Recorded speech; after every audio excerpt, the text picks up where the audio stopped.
Firman Allah Subhanahu wa taala dalam surat Hud ayat 120.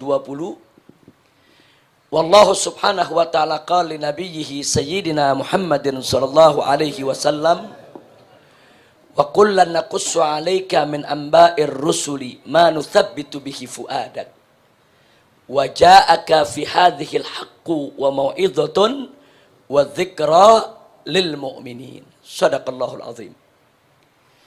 Dalam ayat ini Allah subhanahu wa ta'ala menyatakan kepada kekasihnya yang tercinta, wa kullan naqussu 'alaika min amba'ir rusul, yaitu setiap semua yang kami kisahkan kepada engkau wahai Rasul, wahai Nabi, dari berita-berita, dari kisah, dari sejarah para Nabi, para Rasul, manuthabbitu bihi fu'adak, yaitu kisah yang dengannya kami teguhkan kau punya jiwa, kami teguhkan kau punya hati.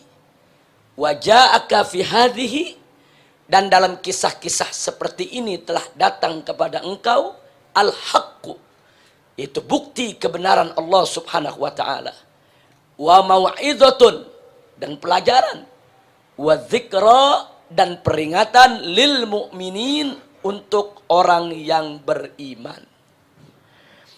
Yang ingin saya garis bawahi pertama adalah, sebelum kita bicara lebih lanjut tentang dzikrus sholihin, yang ingin saya garis bawahi di sini betapa Allah Subhanahu wa taala menginformasikan kepada kita bahwa Nabi kita Sayyiduna Muhammad sallallahu alaihi wasallam, yang mana beliau adalah manusia yang sudah teguh jiwanya, mantap hatinya, tapi tetap Allah ceritakan kepada beliau kisah-kisah para Rasul sebelumnya. Untuk apa? Manuthabbitu bihi fu'adak, yaitu untuk meneguhkan jiwa Nabi. Padahal kita tahu jiwa Nabi sudah teguh, jiwa Nabi sudah mantap.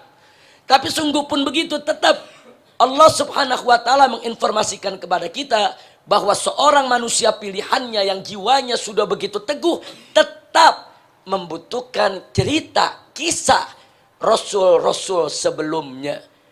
Artinya pelajaran yang bisa kita ambil, kalau Nabi saja yang jiwanya sudah teguh, kalau Nabi saja yang hatinya sudah mantap, kalau Nabi saja yang sanubarinya sudah luar biasa, tetap memerlukan kisah-kisah para Rasul sebelumnya. Bagaimana kita yang jiwanya lemah? Bagaimana kita yang hati belum mantap?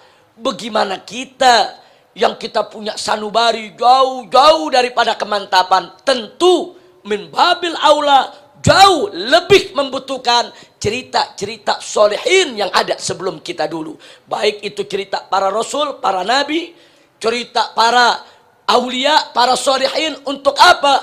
Litathbitil fuad, untuk memantapkan jiwa. Jadi bohong kalau ada yang mengatakan bercerita tentang solihin, bercerita tentang Rasul, bercerita tentang para Nabi, bercerita tentang kisah para aulia masa lalu, tidak ada faidahnya. Dusta.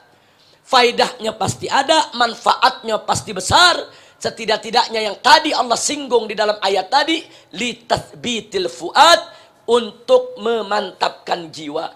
Makin sering kita dengar cerita para Rasul, makin sering kita dengar cerita para Nabi, makin sering kita dengar cerita para ahlul bait Nabi, makin sering kita dengar cerita para sahabat Nabi, makin sering kita dengar cerita para ulama, para mujahidin, para sholihin, para aulia, maka niscaya cerita-cerita tersebut akan makin memantapkan jiwa kita, makin memantapkan hati kita, makin memberikan semangat kepada kita untuk senantiasa taqarrub ilallahi subhanahu wa ta'ala. Dan tidak sampai di situ. Dalam ayat tadi juga Allah jelaskan, wa ja'aka fi hadhihi al-haq, dan dalam kisah-kisah seperti ini telah datang kepadamu al-haq. Dalam kita menceritakan kisah-kisah para nabi, para rasul, ahlul bait, dan para sahabat Nabi yang mulia, cerita para ulama, para salaf, para solihin, para aulia, para mujahidin. Di dalam semua itu ada bukti, tanda bukti kebenaran Allah subhanahu wa ta'ala. Bukti kebenaran syariat yang dibawa oleh Nabi kita Muhammad sallallahu alaihi wasallam. Dan nggak sampai di situ, wa mau'idhatun, dan di situ ada pelajaran yang begitu baik. Kita akan mampu mendapatkan pelajaran-pelajaran yang luar biasa, pelajaran-pelajaran yang menakjubkan, yang mengagumkan, yang akan menjadi dorongan semangat bagi kita untuk lebih mau mengorbankan apapun yang kita miliki dalam rangka untuk meraih ridho Allah Subhanahu wa taala. Dan tidak sampai di situ, wa dzikra lil mu'minin. Dalam semua itu ada peringatan bagi orang-orang yang beriman. Fa inna dzikra tanfa'ul mu'minin. Yang namanya dzikra, peringatan, pasti akan manfaat bagi orang yang beriman. Hanya orang-orang yang hatinya sudah berkarat, yang imannya sudah lenyap, yang tidak mengambil manfaat daripada dzikra yang Allah tuangkan di dalam kitab sucinya Al-Quran, atau yang disampaikan oleh Nabi kita Sayyiduna Muhammad sallallahu alaihi wasallam dalam untayan-untayan hikmah hadis yang beliau sampaikan melalui para sahabatnya sehingga sampai kepada kita.